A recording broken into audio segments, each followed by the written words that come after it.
And now, the survival show that once survived confusing spell check for nearly 25 years. In this episode, Nicholas Sansbury Smith joins us. He shares with us how he crafts his post-apocalyptic fiction just for you. Howdy and welcome to In the Rabbit Hole's Urban Survival Podcast. This is episode number 283. I'm your host, Aaron, and you are in the rabbit hole, safe and sound. Howdy, Nicholas, and welcome to In the Rabbit Hole. Hey, thanks for having me. So, for listeners not familiar with you, you are the author of a ton of post-apocalyptic books. How many exactly do you have?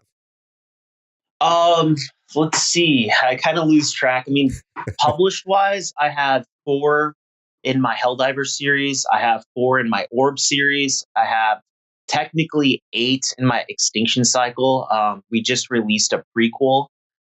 And then I have 4 in my Tracker series.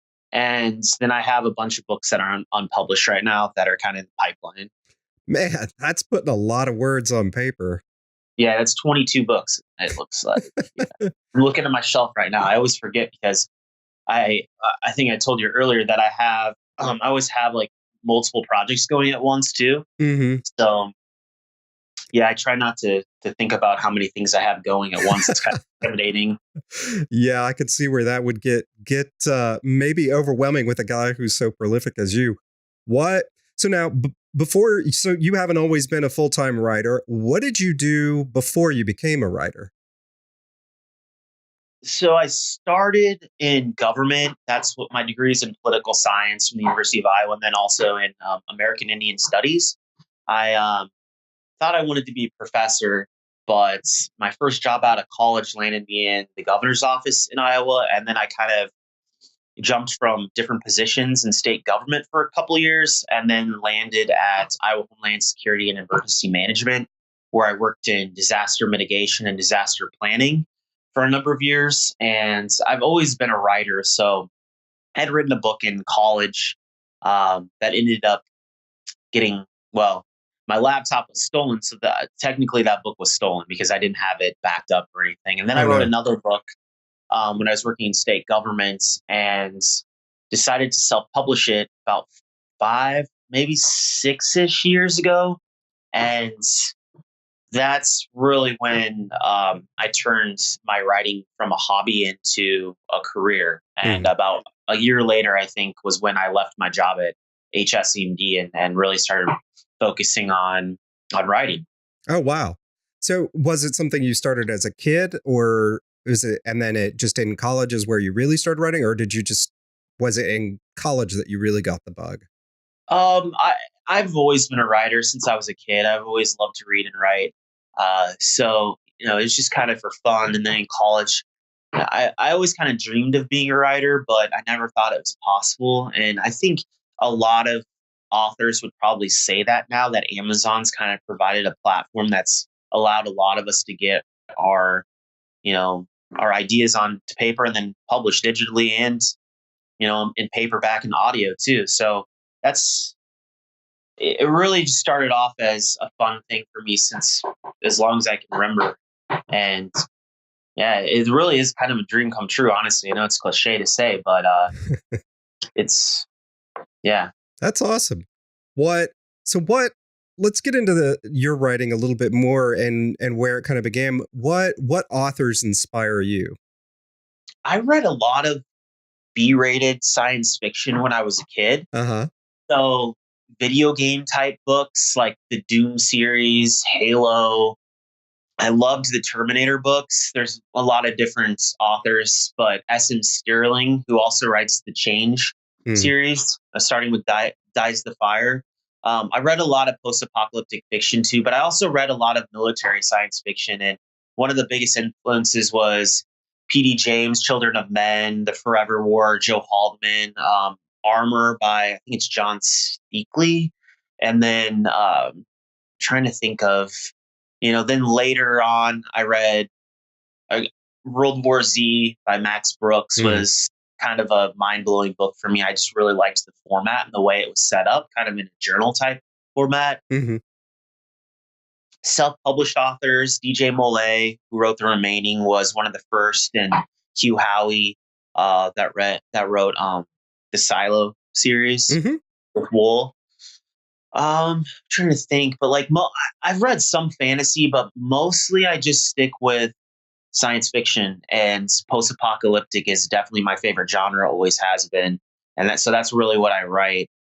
I've kind of dived into other like Trackers, for example, is not so much science fiction as it is just thriller, Hmm. and I do read some thrillers, but yeah, post-apocalyptic fiction is my favorite subgenre by far. What would you, besides your own, what would you say is your favorite post-apocalyptic book? I thought you said The Road, and I'm like, did I mention The Road? Because that is one of my favorites. And that's like the only book that's really, really made me tear up. Hmm. So that's one. There's a book called Three by Jay Posey, who I really enjoyed that book. I recommend that a lot. It's not as well known. Hmm. And then, I read One Second After. That's a really realistic view, storyline of what an EMP could do to our society or civilization. Besides that, World War Z definitely is probably at the top two. Hmm. And then the Terminator books. I just absolutely love the Terminator books. I'll have to check those out. I've never actually, and three too. I've never, that one I have not come across. You're right. And I think all my travels I've never come across that. What? So when you write, are you just trying to tell a good story and you yourself are getting wrapped into the story, or are you trying to teach or communicate some sort of lesson and the story is just the vehicle for it? How does that shake out for you? I do both. Uh, One thing that I started saying a couple years ago is that my main goal is to entertain and tell a good story, but at the same time, it's a warning to readers on what could happen. And so I guess it kind of depends on the series, but like for Trackers, that's the most realistic storyline I've written.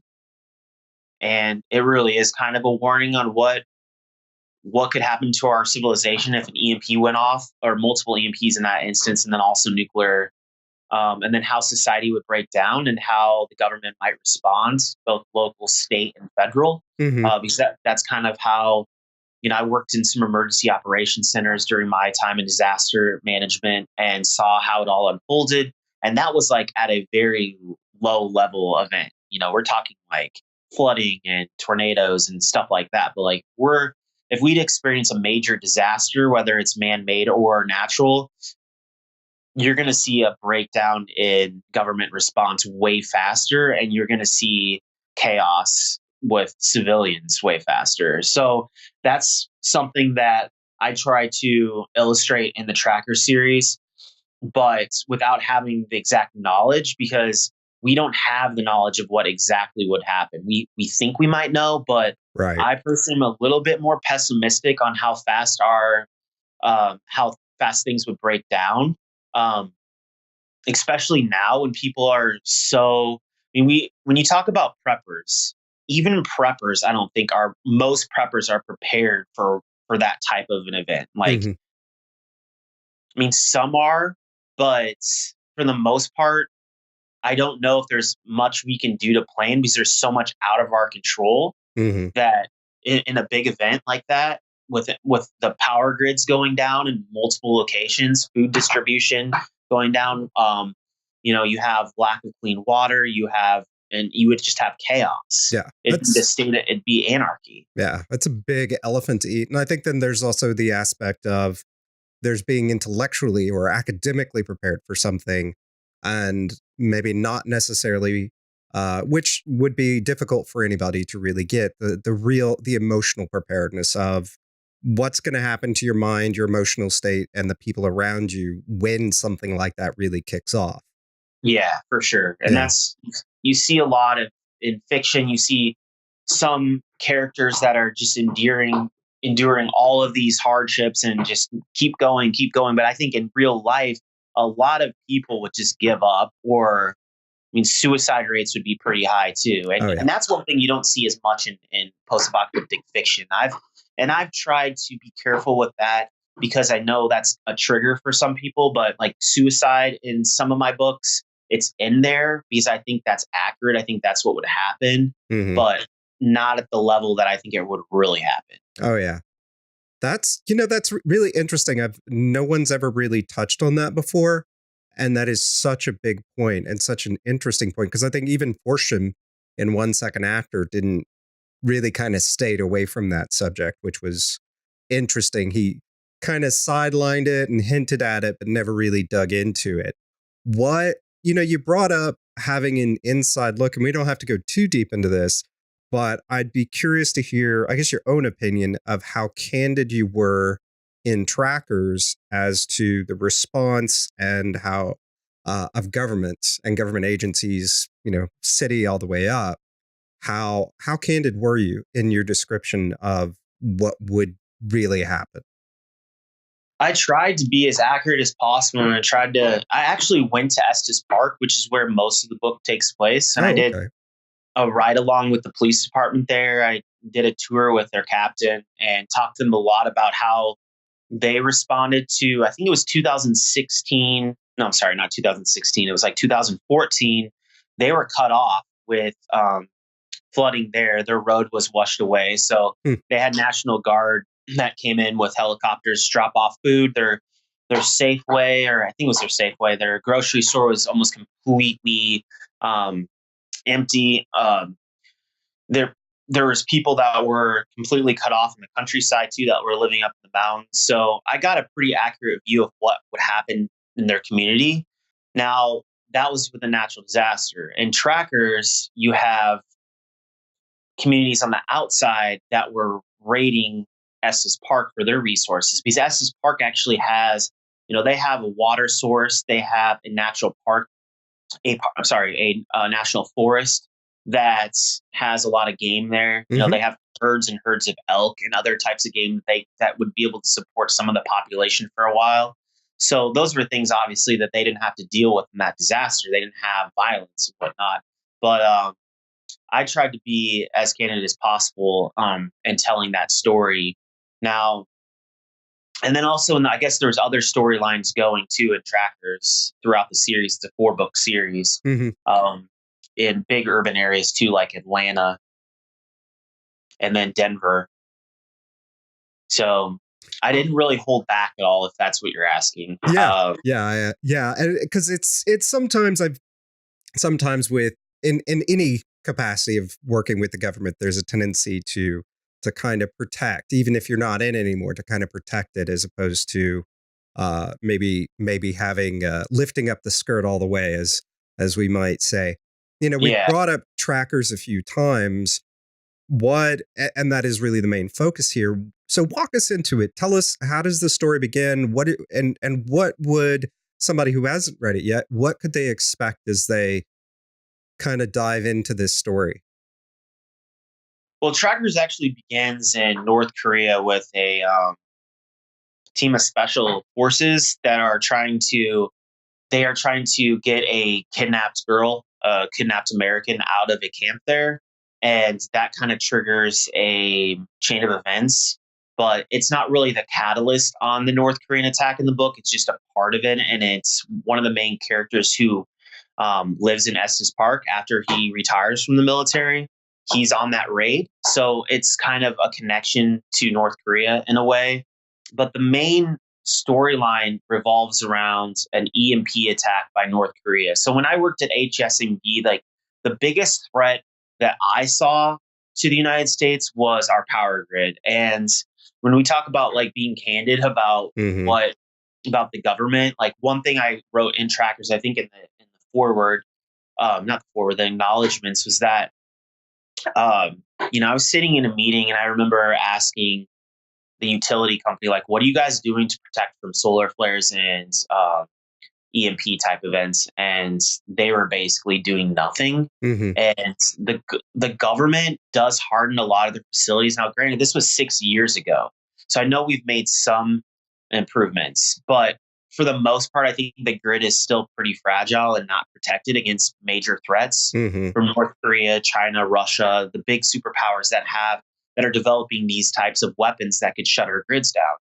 because really you don't need to set off a nuke. You don't need to do something that's going to devastate the environment. You just need to shut the power off, Hmm. and that's going to kill 80% of the population if you do it the right way within a couple years.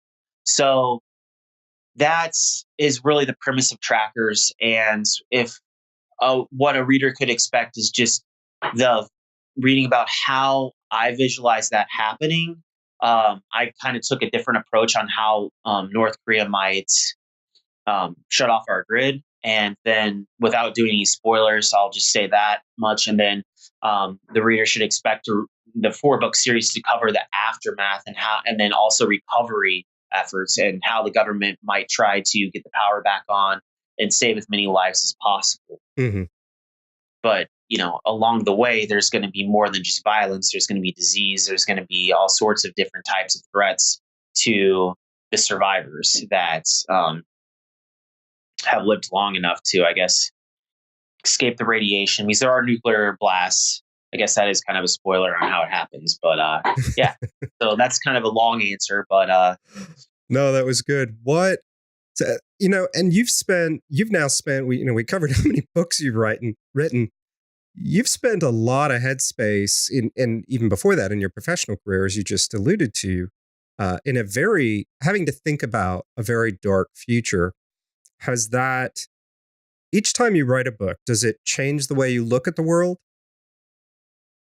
yeah, I think 3 or 4 years ago, I was more into prepping than I am now. Hmm. And that's because I got more of like a cynical view of I think I realized like how many different ways things could end, and I was just worrying too much about it. So now I'm just trying to live life and not worry as much, but also be prepared for things that I can control. Hmm. So if there's an event that I can save my family and get out of the disaster zone, yeah, I'm prepared for that. But Hmm. if there's an event like a nuclear war, I'm not prepared for that. And I don't know if I'd want to survive something like that. Hmm. So it just would be such a miserable life. Stuff. I mean, unless you have a bunker and somewhere to go and have hundreds of thousands of dollars to spend on the type of system you need to put into the bunker to survive something like that, then it's almost pointless worrying about a nuclear war Hmm. because, especially if you're living in a city, it's just not much you can do about it. Hmm. And now there's, Russia's developed these like supersonic nuclear missiles that, like, they have one that could literally blow up the state of Texas. That's how big the blast radius would be. I just read about this. I think like 6 months ago is when it first kind of came to. Yeah, has that been confirmed? From what I read, yes, but I mean, I guess I don't know. Okay. That maybe that's just that the analysts are saying that's what they think how big the blast could be. Mm. But I'm pretty sure it's been confirmed that they have missiles that are fast enough that our umbrella would not be able to stop them. Oh, wow, that's frightening. So Yeah, I'd heard some about it. I hadn't found out if it had been. I hadn't come across anything that had stated whether or not it had been confirmed, or if it was just more, uh, more like the Star Wars of the '80s of just kidding. Um, so that's neat stuff. yeah, yeah, So that's interesting and I think you've fallen into a place where a lot of preppers, after they've been in it for a decade or more, tend to fall into, let me just be prepared and not focus on these singular things, but let me just be prepared, live my life, and try not to become too consumed by it. yeah. Um, what to take it back into your writing? What would you say? You and I were talking about it. You've advised a lot of other writers and stuff. What would you say has been the biggest help to your career? Because you made a pretty fast transition into writing once you got going. It sounds like. Yeah, so I would say um, going hybrid. I just gave a keynote in Vegas like 3 months ago, I think it was. Yeah, in October ish, to a group of like 700 self-published authors, kind of about my career and how I made it, I Mhm. guess you'd say. And essentially I started self-publishing, but then I got some traditional deals that paid, pretty big advances. So that was able to keep me going. And while I also developed my books for self-publishing, meaning I was writing those faster and then writing the traditionally published books a little bit slower and focusing more on my craft. Hmm. Um, but then getting like multiple deals was I mean, financially is, I think the way that I did things financially has really helped my career, because having a paycheck each month from Amazon, but then also having bigger paychecks from my traditionally published deals, that's really helped. And I started off small. I mean, this is one thing I was talking about in my speech, where my first traditionally published deal was like, I think I got an advance of like $40,000 for 3 books, and that was in all formats: audio, paperback, ebook. Hmm. And then it's gone up considerably since then. So I was able to live off that for like my first year, Hmm. um, and self publishing at the same time, which added a lot more to it. Then I just kept kind of building and building and building my audience too. Like, the other thing that I've done is I'm pretty accessible to readers and I'm very engaging in my audience. So my brand, I think, has helped a lot. I also have, like, I try to keep a very positive, like, anti-political brand on social media. So I don't deal with a lot of the same problems I think other authors do. Hmm. And by problems, I mean, like, some authors spend a lot of their time like talking about politics or arguing with people, and others don't spend any time engaging readers. So you have the Hmm. exact opposite. Like, I'm kind of in the middle. Like, I'm not afraid to talk about politics, but I'm also not one to argue with people and like spend my time during that. I'm very much, I have a goal each day for my word count. I have a goal each day for like my marketing and things I have to do outside of all of that, like business related things. Now that I'm a publisher too, there's a lot of like administrative stuff. I guess I just focused from the beginning on like trying to create a positive brand and trying to basically work my ass off. And it's worked out pretty well. Like, I still have problems, obviously, but that's how I've been able to write 22 books in the past 5 years and build a brand where I think is, for the most part, pretty good. Hmm. I mean, I'm trying to stay humble here. I don't like to brag, Yeah. but I don't have some of the same problems as other authors where it comes to like, just, I know some that just spend half their day arguing with people, and it's like, that's bad for business, in my opinion. Yeah. Yeah. And pointless and gets you nowhere. And all you're doing is, yeah, you're not changing anything. You're not doing anything. You're just spinning your wheels in the mud.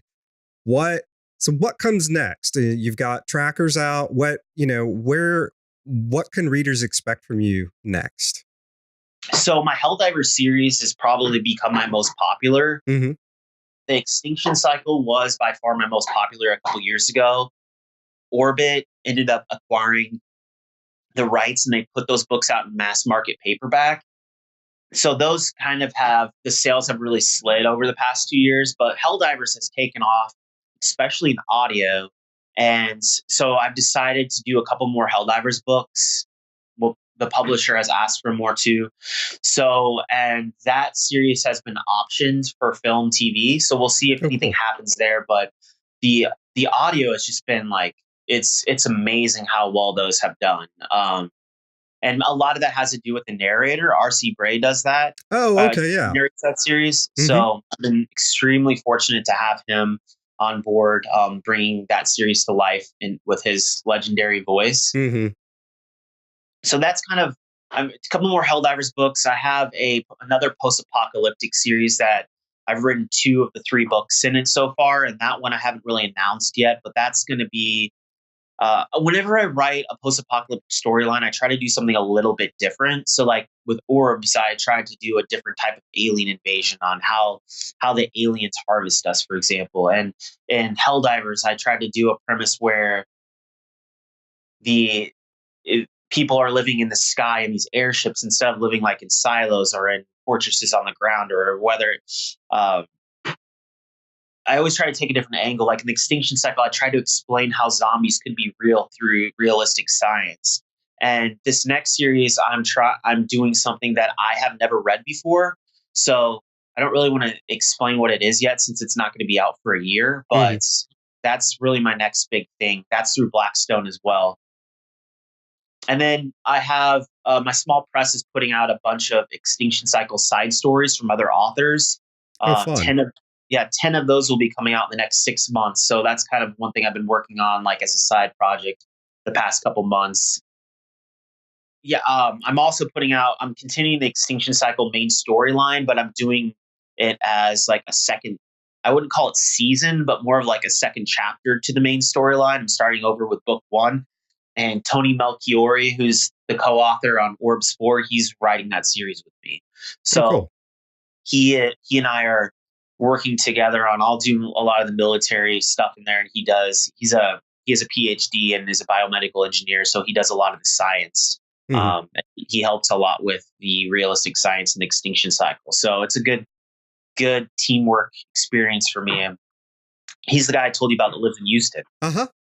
Yeah. Well, that's pretty neat. So just a few projects. That's all you got going on. Nothing. Yeah. I don't like talking about him out loud because it reminds me how much work I have to do. But, yeah. So I tell you what, somebody goes out, they get your book, and they decide, this Nick guy, he is my brand of wacky. What is the best way for them to connect with you? Should they go to your website? Where do they go to consume and get connected with all things Nick Smith? I would say Facebook. That's where I'm still using that a lot. I am looking for alternative just because of a lot of like the data leakage and stuff on Facebook. But I'd say at this point, that's still the place that I would kind of urge people to go. Either that or just email me. I have my email link in the back of all my books and then on, my Amazon profile page and other social media. So that's what either of those options would be fine. I think people would be able to get in contact with me pretty easily. Well, awesome. Well, Nick, thank you so much for coming on today and sharing with us a little bit about you and a whole lot about your books. Yeah. Hey, thanks for having me. It's been a blast. I always enjoy these conversations.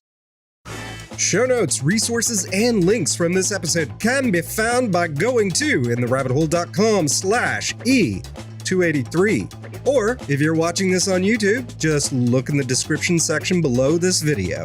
And speaking of YouTube, if you're watching this on YouTube, be sure to do all that YouTube stuff.